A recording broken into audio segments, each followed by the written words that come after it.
अस्सलाम वालेकुम। आज जी हमारे दिन की शुरुआत हो रही है बहुत ही मज़ेदार से नाश्ते के साथ, नान हलीम के साथ, जो मैंने बाहर से किया था, बाहर से नाश्ता किया था। उसके बाद चाय वगैरह घर की पी थी।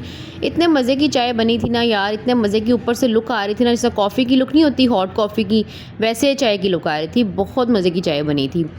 तो नाश्ता वगैरह करने के बाद आपको दिखाते हैं थोड़ी सी शॉपिंग। ये मैंने ना होल सेल सिटी एक इंस्टाग्राम पे पेज है, वहाँ से मैंने कुछ चीज़ें परचेज़ की थी। थोड़ा टाइम हो चुका है परचेज़ किए हुए, तो उनके चीज़ें आपको मैं दिखाती हूँ आज। कोई चीज़ स्पॉन्सर्ड नहीं है इसमें। किचन की सारी आइटम्स हैं। सबसे पहले हमारे पास ये प्लेट्स का सेट है, हार्ट शेप की ना प्लेट्स बनी हुई हैं, और ये 10 प्लेट्स हैं, ईच कलर की 2 प्लेट्स हैं। इसमें राउंड शेप भी आती है, स्क्वायर शेप भी आती है। आपने लोकल मार्केट्स में, मार्ट्स पे और दराज वगैरह पे काफ़ी चीज़ें देखी होंगी पड़ी हुई, क्योंकि बिल्कुल नॉर्मल हो चुकी हैं। बच्चों वगैरह के लिए ना बहुत अच्छी होती हैं ये प्लेट्स वगैरह यूज़ करना, प्लास्टिक की होती हैं। उसके बाद यहाँ से मैंने 3 तरह के स्ट्रेनर्स मंगवाए थे, लेकिन स्ट्रेनर्स ना थोड़े से क्वालिटी वाइज नॉर्मल थे, क्योंकि ना इनका जो स्टील वगैरह था ना जो इसके ऊपर लगा होता है, वो इतने खास अच्छी क्वालिटी का नहीं था। उसके बाद ये एक होता है, आप कोई भी चीज़ ड्रेन वगैरह करनी होती है ना, पानी वगैरह किसी से चीज़ में से, सॉस पैन में से, तो उसको आप अटैच करते हो और पानी ड्रेन वगैरह हो जाता है ईजीली। फिर एक ये लेमन स्क्वीज़र था, ये भी बहुत अच्छा है क्वालिटी वाइज। और ये हीटिंग पैड्स हैं, कोई भी चीज़, सॉस पैन, फ्राई पैन या कोई भी कढ़ाई वगैरह आपने उठानी होती है गरम गरम, तो उसके लिए बहुत अच्छे रहते हैं, अच्छे पैड्स हैं ये। देन वी हैव दिस आलू कटर पीलर जो होता है, बेसिकली सॉरी कटर कह रही हूँ, पीलर होता है ये, तो ये भी अच्छा है पीलर क्वालिटी वाइज।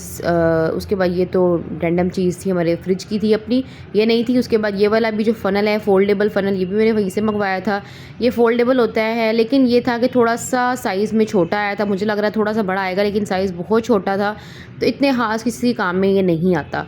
देन हमारे पास ये क्लीनिंग ब्रशेज़ थे, इनके आगे जो ब्रिसल्स हैं ना, वो बहुत जिस तरह वो नहीं होते, तार टाइप के बने होते हैं, सॉफ्ट ब्रिसल्स नहीं है, तो ये क्लीनिंग वगैरह के लिए यूज़ होते हैं, बेसिकली डस्ट वगैरह रिमूव करने के लिए विंडोज़ में से या कोनों में से ना। उसके बाद यहाँ पे हमारे पास ये है रोटी वाला, इसको क्या बोलते हैं, सिलिकॉन मैट। इसमें डिफरेंट इंचेस दिए हुए हैं रोटी के लिए, और ये बहुत अच्छा रहता है रोटी पकाने के लिए। मैं इसी पे रोटी बना रही होती हूँ, आपने अक्सर मेरी वीडियोज़ में देखा होगा। गंद वगैरह भी नहीं होता, होता भी है तो इसी के ऊपर होता है। देन हमारे पास ये हैंगिंग टॉवल्स हैं, किचन टावल्स हैं, ये बहुत अच्छे हैं क्वालिटी वाइज, सॉफ्ट फैब्रिक से बने हुए हैं, जिस तरह का हमारे पास टॉवल का फैब्रिक होता है ना, वैसा ही है। ये मैंने 5 मंगवाए थे आई थिंक, 2 वाइट हैं, एक पिंक है, एक ग्रे है और एक पर्पल है जो अभी लगा हुआ है।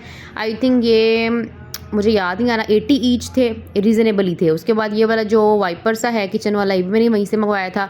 इन सब चीज़ों के साथ आपको यहाँ पे स्क्रीन पे ही ना इनका नज़र आ जाएगा, इनकी प्राइस वगैरह, आप जाके फिर पेज पे विज़िट करके देख लीजिएगा।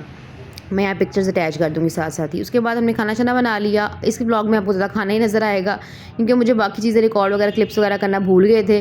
तो खाना खाने के बाद मैंने शाम में चिकन पकौड़ा बनाए थे, इसकी रेसिपी मेरे चैनल पे अपलोड है, बहुत मज़े के बने थे ये। और साथ ही थोड़े से समोसे बना लिए थे। ये समोसे जो है ना, ये इनकी रेसिपी भी मेरे चैनल पर अपलोड है, आलू वाले समोसे हैं ये। जाके मेरे रेसिपी चैनल को ज़रूर फॉलो कीजिएगा, अच्छी अच्छी रेसिपीज़, मज़ेदार सी रेसिपीज़ वहाँ पे आती हैं। यहाँ मैं नहीं अपलोड करती क्योंकि मिक्सिंग हो जाएगी, इसलिए डिफरेंट चैनल रखा हुआ है, उधर वहाँ पे रेसिपीज़ अपलोड होती हैं, ये व्लॉगिंग चैनल है। फिर रात में जी मेरी बर्थडे गुजरी थी, आपने देखा होगा, तो उसका एक डिनर मिस था। बर्थडे डिनर हमारा मिस हो गया था कुछ वजह की वजह से ना, कुछ वजूहात की वजह से। तो हम गए थे जी ख़याम, ये आई थिंक कनाल रोड या सूसा रोड पे कहीं पे आप सर्च कर लीजिएगा, ख़याम इस तरह ना रेस्टोरेंट का नाम है। तो इनका मेन्यू वगैरह आपको दिखा रही थी। मेरा दिल था तवा पीस खाने का, तो हमने जो तवा चिकन था ना वो मंगवाया था। यहाँ पे प्लेटर भी बहुत अच्छे रीज़नेबल थे, बारबेक्यू कपल प्लेटर था, पाकिस्तानी प्लेटर, मतलब डिफरेंट तरह के डील्स वगैरह लगी हुई थी, और बहुत अच्छा खाना था इनका। क्वांटिटी वाइज भी बहुत अच्छा था, एम्बियंस भी बहुत अच्छी थी, बिल्कुल स्पॉन्सर्ड नहीं है, लेकिन बहुत मज़े का खाना था। मेरा भी फर्स्ट एक्सपीरियंस था यहाँ पे जाने का, मैंने ऑनलाइन ही सर्च किया था, बेसिकली मुझे खाना था तवा पीस, तो यहाँ पे अवेलेबल मिल रहा था। मैंने कहा यार चलते हैं, देखते हैं इनके पास किस तरह का है। तो यहाँ पे हमने एक तंदूरी पराठा और सादा रोटी जो पर हेड होती है वो मंगवाई थी, साथ तवा पीस मंगवाया था विद रेड ग्रेवी के साथ, वाइट ग्रेवी के साथ भी होता है।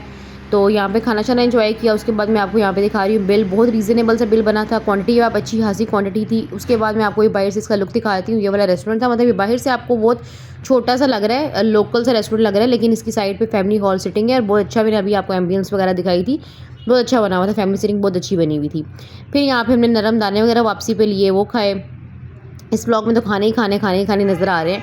फिर रात में जी नाइट टाइम क्रेविंग्स आपको पता है होती हैं, तो फिर नूडल्स से ही वो ख़त्म होती हैं। खा तो मैंने लिए, लेकिन मेरी तबीयत इतनी ख़राब हुई कि मुझे रात को नींद नहीं आ रही थी, बहुत तबीयत ऑफ हो रही थी मेरी, अजीब बेचैनी हो रही थी। आप कोशिश किया करो कि नाइट टाइम क्रेविंग्स अगर आपको हो ना और काफ़ी लेट हो चुकी हो, उसके बाद फ़ौरन आपने सोना हो खा के, तो फिर ना खाया करो, बर्दाश्त कर लिया करो, क्योंकि जब आप फ़ौरन सो जाते हो ना, तो वो आपको प्रॉब्लम करती है थोड़ा-सा ना। उसके बाद जी मैं बाहर जब गई थी ना, तो मैंने शूट वगैरह तो इतना ख़ास नहीं किया था, लेकिन मैं कुछ चीज़ें लेके आई थी, क्योंकि जल्दी ही मैं पिंडी जाने वाली हूँ, रावलपिंडी जाने वाली हूँ, अपनी मम्मा के घर जाने वाली हूँ, क्योंकि मैं वहीं से हूँ। तो मैं कुछ चीज़ें वगैरह परचेज़ करके लाई थी, बाकी आपको आगे सारे पैकिंग ब्लॉग्स और हर चीज़ आपको आएँगे, मिलेंगे, नज़र आएँगे। यहाँ पे एक बैंगल लेके आई थी मैं, बहुत प्यारा सा था, और ये मुझे आई थिंक मिला था 500 समथिंग का मिला था, रीज़नेबल में मिल गया था। ऑनलाइन अगर आप सर्च करो ना, तो बहुत एक्सपेंसिव आपको ये चीज़ें मिल रही होती हैं। देन मैंने इयररिंग्स लाए थे। मेरे ना कान के 3 होल्स हैं, 3 मतलब इयररिंग्स मैं पहनती हूँ। तो मुझे 2 चाहिए थे ऊपर के लिए ना, छोटे-छोटे चाहिए थे, बिल्कुल छोटे से, ताकि मुझे वो चुभे ना, तंग ना करें, क्योंकि मुझे ना अक्सर चुभने लग जाते हैं, बड़े-बड़े से बालियाँ जो होती हैं तंग करने लग जाती हैं, दर्द करने लग जाती हैं। तो ये 2 डिज़ाइन्स मैं छोटे-छोटे से लाई थी। ये आई थिंक मुझे 200 ईच मिले थे। बहुत ही रीज़नेबल से मिल गया था, क्योंकि ये ऐसी चीज़ होती है कि आपने बस 1 आध महीना पहना, फिर ये फ़ारिग हो जाते हैं, बिल्कुल काले से हो जाते हैं। तो बेहतर होता है कि आप जो है ना इस तरह की चीज़ों में इन्वेस्ट करो। अगर आपके पास तो गोल्ड है, वेल एंड गुड, वो पहनो, सबसे बेस्ट है वो आपके कानों के लिए। अगर नहीं है तो फिर इस तरह की चीज़ों में आप पहन के 1 आध महीना यूज़ करके वेस्ट कर दो। Thank you, do like, comment, share and